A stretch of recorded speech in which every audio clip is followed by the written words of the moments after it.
Había una chica en mi instituto. Ella era perfecta. Sus profundos ojos azules siempre tenían un brillo inocente, y sus labios siempre se curvaban hacia arriba en una hermosa sonrisa.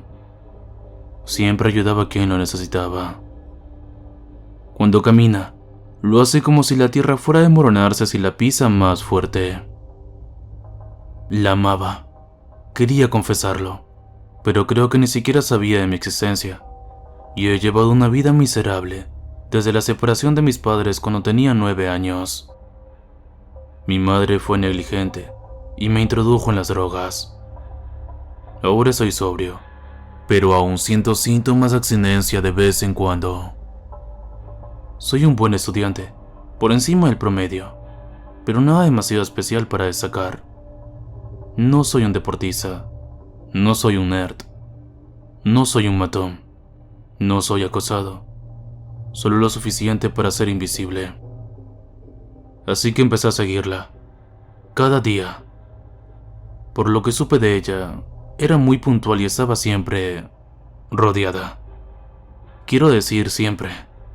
Había mucha gente cerca de su casa, y a veces incluso se ponían violentos e intentaban herirla, pero los demás le impedían hacerle daño. Pero me di cuenta de otras cosas extrañas. Por ejemplo, su vecindario era extrañamente tranquilo. Solo unas pocas personas pasaban por allí, excepto, por supuesto, sus otros adoradores que supongo que quieren estar cerca de ella la mayor parte del tiempo. No creo haber visto a sus padres o tutores en los 2 años que llevo siguiéndola. Además, todos sus adoradores parecen estar desesperados por estar con ella. Desde el día que la vi, no pude resistirme a su carisma. Al fin y al cabo, era divertida, sensible y amable.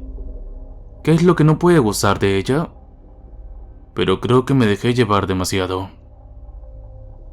Recopilé sus intereses, aficiones, películas y música favoritas, y prácticamente me obligué a que me gustaran. Ella ve documentales y le gustan los cuadros de los artistas más oscuros. A mí me gusta el arte de Beethoven, pero no me gustaba demasiado la corriente de Mozart. Después de 2 años, por fin he reunido el valor para invitarla a salir. Fue en biología, la única asignatura que se me dio mal. El profesor siempre habla en un tono monótono con algunos cambios bruscos de tono de vez en cuando. Siempre que estoy en su clase, me siento como en trance. El tipo de sensación que tienes cuando estás en un ascensor, pero aumentada. Es como si estuviera al borde del sueño profundo, pero de repente te despiertas de golpe. Estaba tan absorto en mi ensoñación que no me di cuenta de que el profesor había salido. Era el recreo. Caminé directamente hacia Ava, fascinado. Parecía que estábamos destinados a estar juntos. Había un efecto gravitatorio ligado a ella. Quizá todos esos adoradores tengan razón. Ella es magnética. Estaba perdido en mis pensamientos cuando pasé por delante de ella distraídamente. Me giré cuando me di cuenta de mi error. No tuve que iniciar la conversación. Hola, ¿te gustaría venir a cenar mañana a las 7 en Garry's? Me quedé literalmente paralizado. No pude hablar durante un segundo hasta que me recompuse y respondí débilmente. Sí, claro.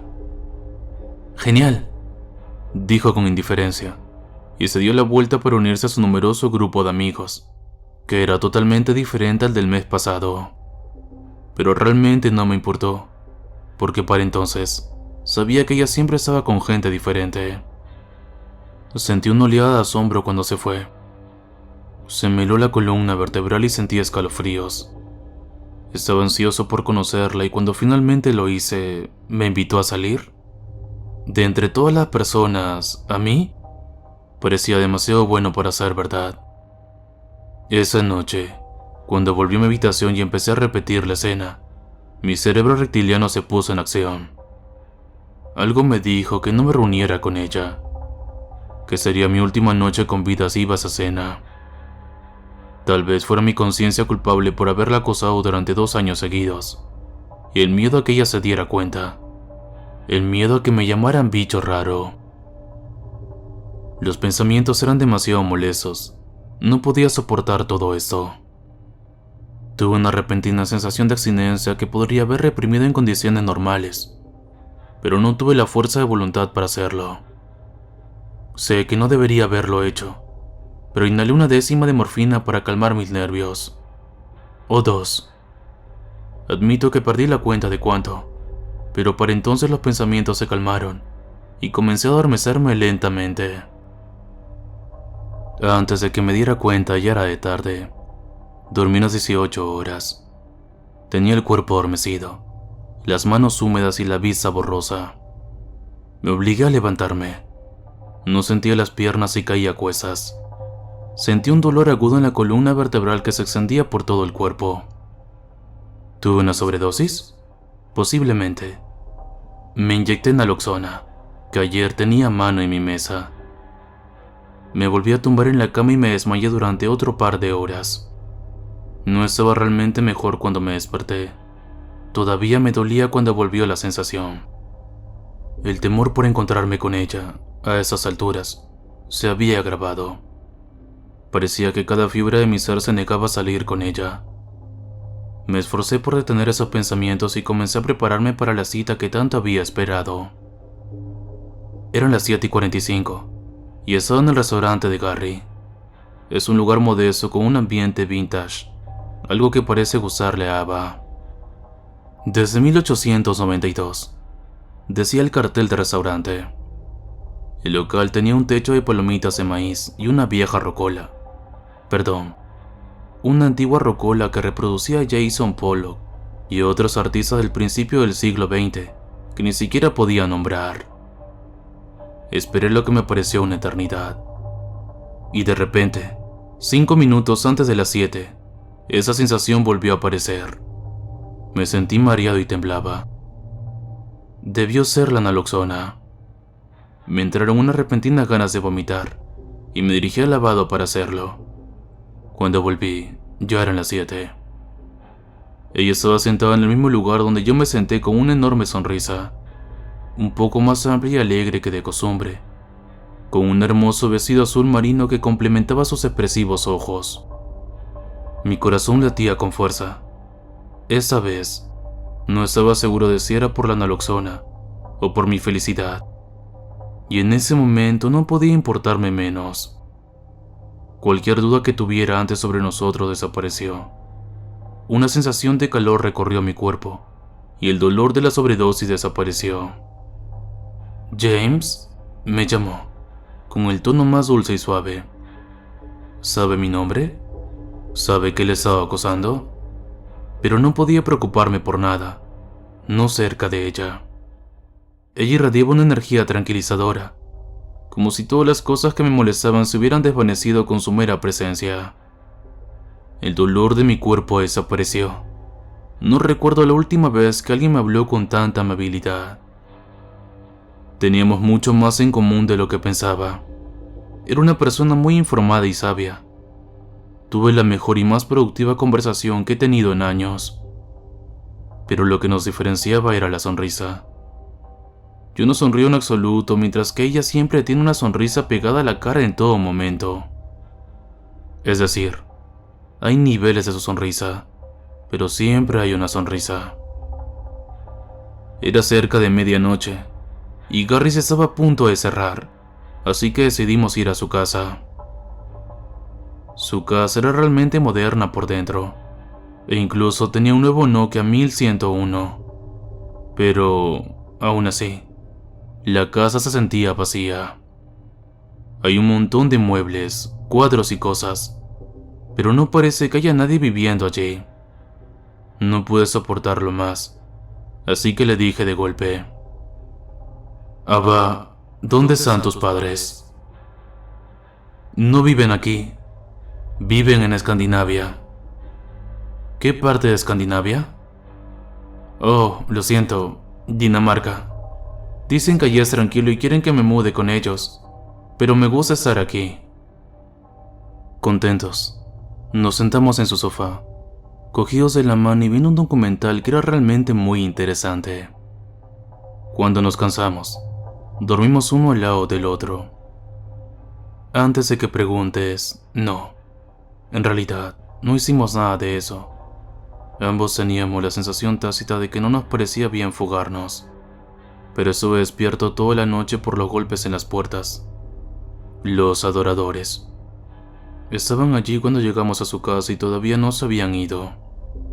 No sabía que se quedaban toda la noche. A ella no parecía molestarle eso. Creo que debe haberse acostumbrado.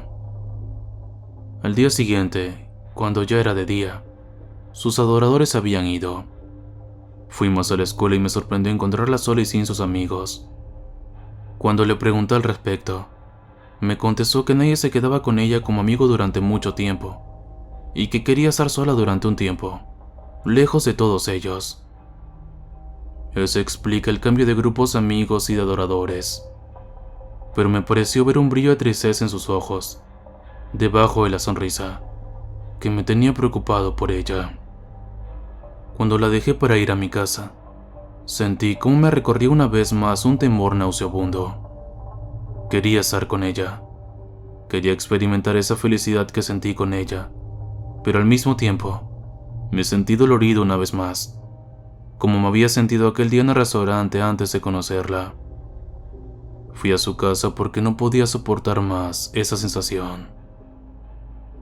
Me di cuenta de que sus adoradores tampoco estaban allí, lo que me pareció extraño, pero no podía molestarme por ello. Solo podía pensar en ella, y temía ser adicto a ella. Ya me había sentido así antes. Sé que suena raro, pero realmente era adicto a ella. Tal vez fue porque nadie con quien haya hablado parecía preocuparse por mí. Ella reemplazó el vacío dentro de mí que me había estado comiendo vivo.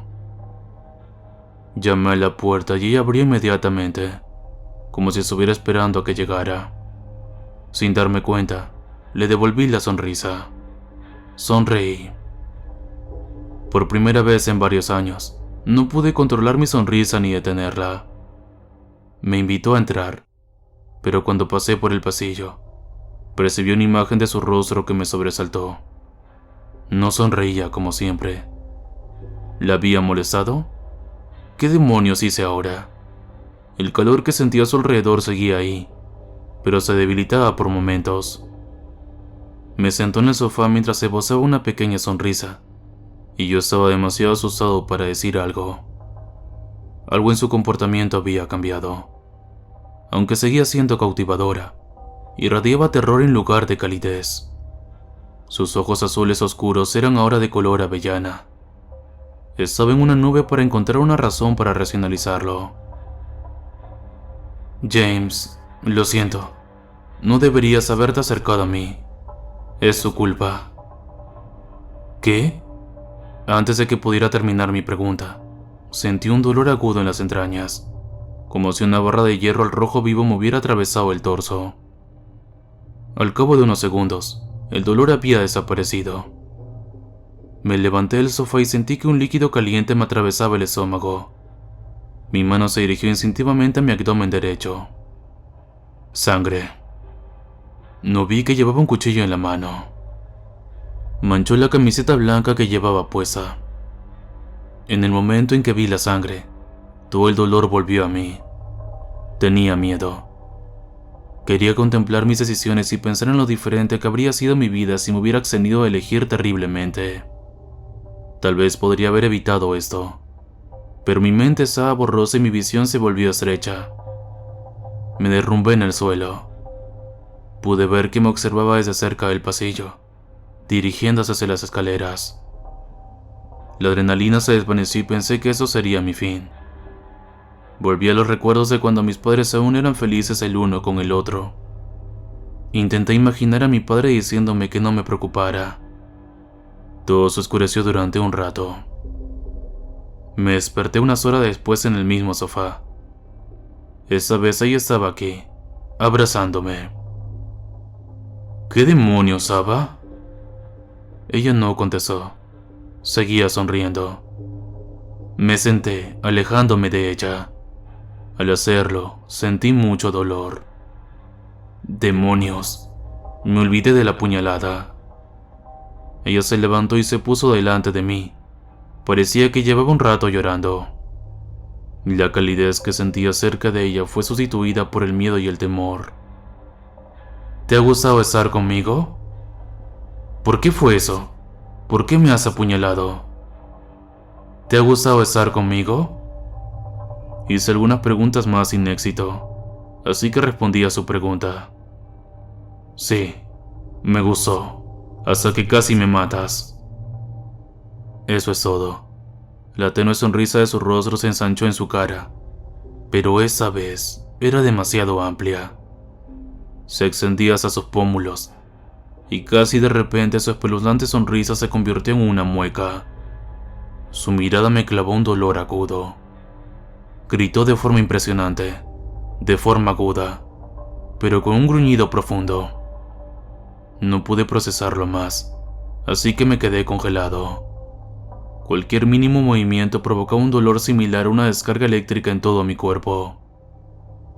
Después de lo que parecieron horas, dejó de gritar y empezó a hablar de su manera habitual, pero le faltaba calidez y amabilidad. Sin embargo, pude percibir un poco de simpatía en su voz mientras hablaba. Su mirada era demasiado dolorosa para mí. James, ahora debes tener muchas preguntas, pero escúchame con atención porque no tengo mucho tiempo. Por favor, no me interrumpas. Cree en todo lo que te digo y recuerda cada detalle.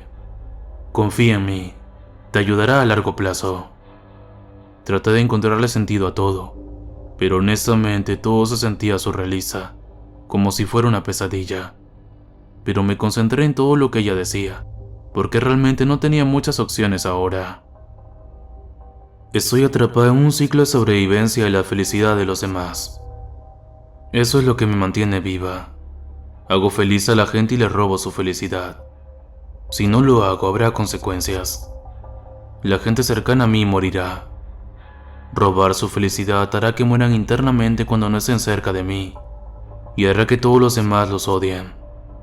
Seré la única persona que les proporcione felicidad y sensación de seguridad.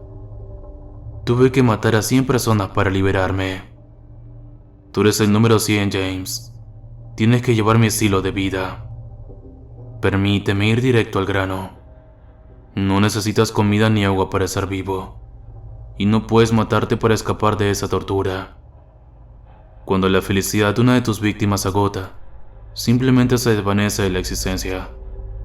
Su familia sabrá que existió, pero no recordará su nombre o apariencia.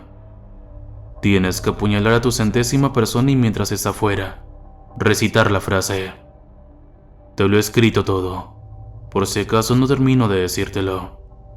Logró decirme débilmente. No quería creerle, pero eso explicaba la cita de esa noche.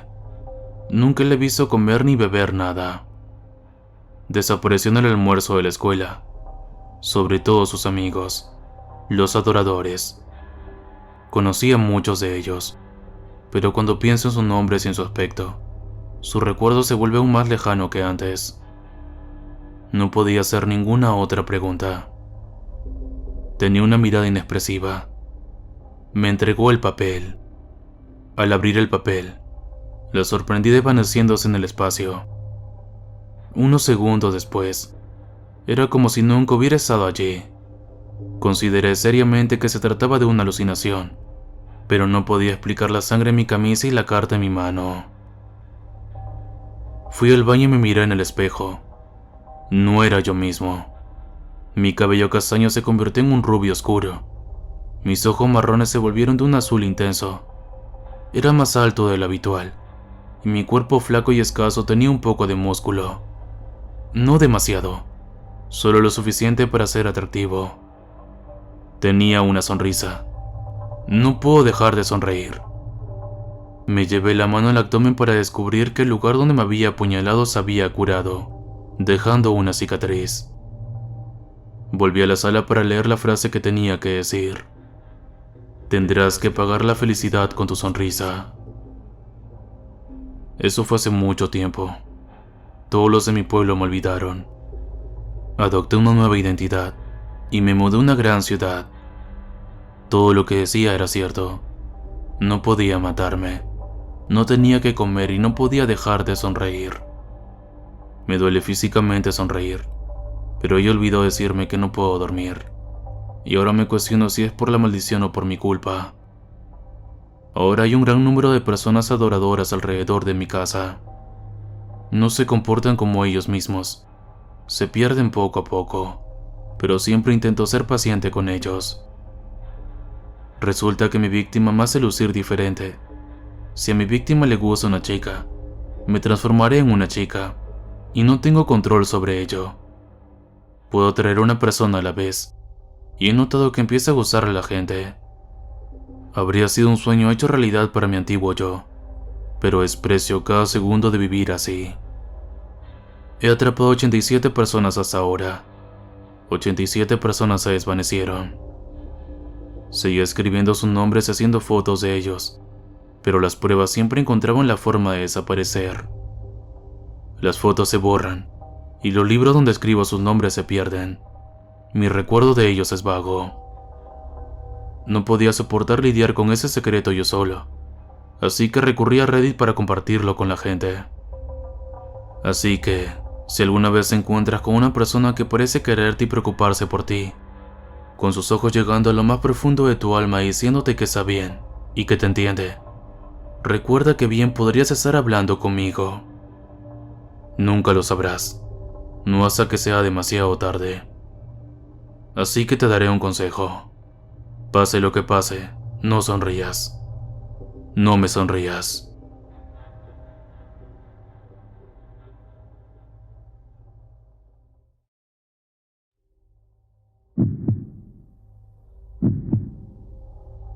Un día en el trabajo, unos compañeros y yo estábamos descansando fuera, fumando en una pausa, y uno de mis compañeros de trabajo más jóvenes nos contó una historia que le había ocurrido a su padre en los últimos 2 años.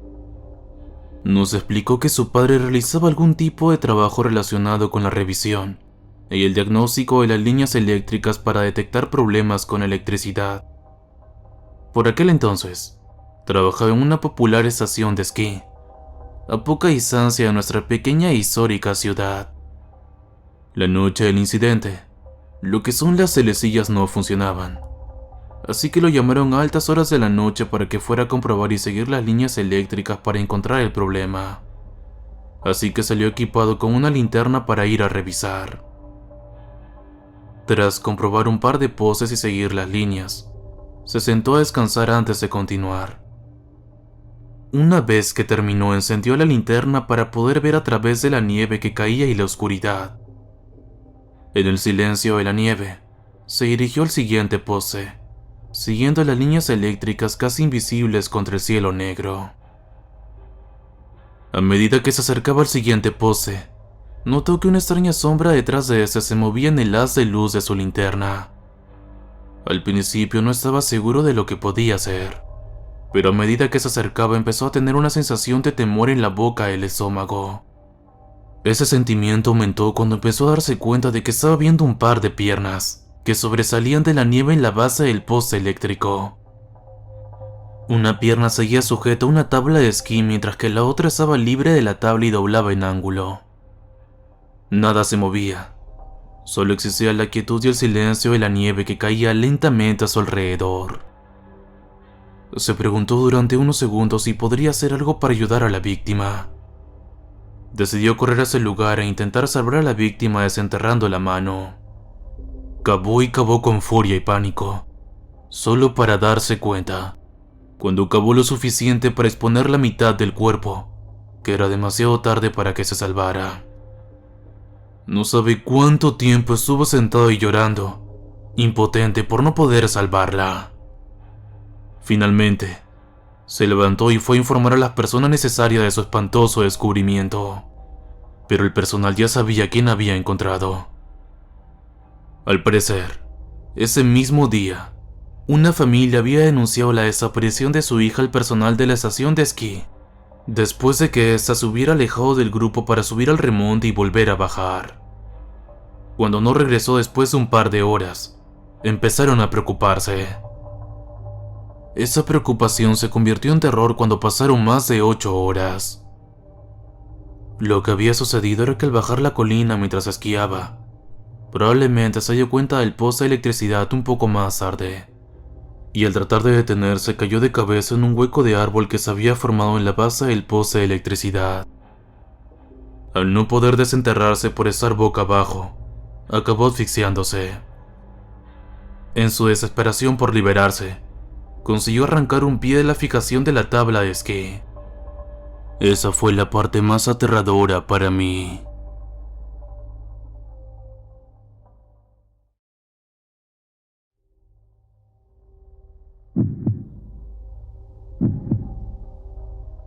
Hace 1 año y medio, un día soleado y cálido, estuve en un pequeño parque. El parque estaba ubicado en el centro de uno de nuestros pequeños e históricos municipios, justo en la calle principal. El parque tenía una pequeña zona de juegos con columpios y un mini gimnasio con tobogán. También había baños públicos y una vieja cárcel de ladrillo para 2 personas de la época. Además, un gran kiosco con un par de bancos de metal. El kiosco está situado justo en el centro del parque, que es donde yo estaba sentada mientras bordaba. Junto al parque, separado por un pequeño camino que llevaba al estacionamiento del parque, había un edificio histórico de 2 pisos. Fuera de la parte trasera del edificio, se estaba llevando a cabo un enorme proyecto de desconstrucción y limpieza. Podía ver claramente lo que ocurría desde mi posición en las escaleras del kiosco donde estaba sentada. El primer día del proceso de limpieza me di cuenta de que el único tipo que estaba trabajando allí ese día parecía no dejar de mirarme. En ese momento no le di mucha importancia. Sin embargo, al día siguiente también noté que el mismo tipo parecía mirarme de vez en cuando. Cuando estaba terminando el día, un amigo con el que estaba hablando en el kiosco decidió acercarse y preguntarle qué estaba pasando allí. El resultado fue que el tipo se acercó a la caseta con mi amigo. Hablaron durante un rato, pero el tipo se quedó allí conmigo incluso después de que mi amigo tuviera que marcharse. Nuestra conversación fue bastante básica, solo charla ociosa. Ya sabes, cosas educadas pero distantes. Como cosas sobre el tiempo reciente, nada profundo. Mientras hablábamos se dio cuenta de que yo fumaba, al abrir mi caja de costura. Disculpándose educadamente, me preguntó si podía fumar un poco con él para no tener que levantarse y caminar hasta su coche para agarrar un poco el suyo. Sabía que estaba cansado después de un largo día de trabajo físico, así que lo entendí. Pero, por desgracia, le dije que a mí también se me había acabado en ese momento, así que sugirió que volviéramos a su coche para fumar. Dudando, decidí ir con él hasta su coche. Al fin y al cabo estábamos a plena luz del día y en público. Pero cuando llegamos a su coche y echó un rápido vistazo al interior, se dio cuenta de que había olvidado su cigarrillo en el lugar donde estuvo. Sin embargo, cuando se giró hacia mí desde el coche, me di cuenta de que miraba repentinamente a su alrededor, como si estuviera buscando a alguien. ¿Qué?, le pregunté. Entonces me contó una larga historia sobre el acoso de una banda. Dijo que la situación se prolongaba desde hacía un par de años. Eso me puso un poco nerviosa, ya que todo su comportamiento parecía haber cambiado desde que me contó esa historia. Así que, tratando de cambiar de tema, sugirió que fuéramos a fumar al lugar donde se alojaba. Dijo que estaba solo a 5 minutos del parque. Me negué cortésmente, inventando una mentira sobre que me iban a recoger en cualquier momento. Pero trató de presionarme más al respecto, haciendo hincapié en que estaba prácticamente al final de la calle. Dijo que estaba un poco solo allí y que sería bueno tener compañía. Una vez más rechacé educadamente su invitación, lo que pareció frustrarlo un poco. Mientras intentaba convencerme me di cuenta de que se había apoyado en su coche con un brazo mientras estaba de pie frente a mí. Yo estaba de espaldas al coche, pero no me empezó a molestar hasta que puso su otra mano al otro lado de mí, como atrapándome allí. Rápidamente me agaché bajo su brazo y me puse más libremente a unos pocos centímetros. Justo después de que me apartara ligeramente, Se metió en el panel de la puerta de su coche abierto y sacó un gran cuchillo de caza. Debió entender mi cara de asombro porque se rió un poco y me explicó que era para cualquier posible miembro de la banda que pudiera estar mirando en ese momento. No supe muy bien cómo responder a eso. Y en ese momento empecé a pensar en que tenía un buen amigo que vivía justo al otro lado del parque en un pequeño edificio de apartamentos. Pero sabía que el tipo me habría visto fácilmente caminar hacia allí, y podría haber esperado a que volviera a salir para irse. Así que empecé a inventar una excusa de que debía seguir adelante en ese momento, y que él debía ir a casa a relajarse y fumar, y que lamentaba no poder ir con él. Realmente no quería enfadarlo en ese momento. Pero justo cuando estaba a punto de abrir la boca para terminar de dar mi educada excusa, se puso delante de mí y me bloqueó con sus brazos otra vez. «Vamos», me suplicó. «Acompáñame un rato a mi casa y podemos pasar el rato y fumar». Reiteró una vez más que solo estaba 5 minutos en coche. En ese momento, sin embargo, se acabó el poner excusas a este tipo. Ya había dejado muy claro que no iba a ir a ninguna parte con él. Fue entonces cuando sacó el cuchillo de su bolsillo. Con los dientes apretados, intentando disimular su frustración, dijo: «Mira, estoy un poco solo, eso es todo». Se acercó tanto a mi cara que pude ver claramente sus dientes amarillentos y torcidos a escasos centímetros. «No te retendré mucho tiempo», me insistió en la cara. En ese momento, empecé a sentir pánico interno. Me quedé paralizada sin saber qué decir. Pero entonces, gracias a Dios por otro amigo mío, que apareció de repente, gritando mi nombre mientras se acercaba a nosotros. «¿Qué pasa?», preguntó acercándose a nosotros en el coche. Eso pareció funcionar, ya que el tipo bajó los brazos y se giró para mirar a mi amigo. Al liberarme de su dominio, el tipo comenzó a presentarse cortésmente a mi amigo. Todo su comportamiento había vuelto de repente a la normalidad. Así que, tan educadamente como pude, inicié una conversación informal con mi amigo, y comenzamos a alejarnos lentamente de ese tipo espeluznante. Dejamos atrás esa situación de miedo. No volví a ver a ese tipo, por suerte, pero sí que evité volver a ese parque durante al menos una semana después de ese incidente. Así que, tipo espeluznante de la construcción que estaba siendo acosado por una pandilla y que trató de sacarme de la vista del público por cualquier razón aterradora, no nos veamos nunca más, por favor.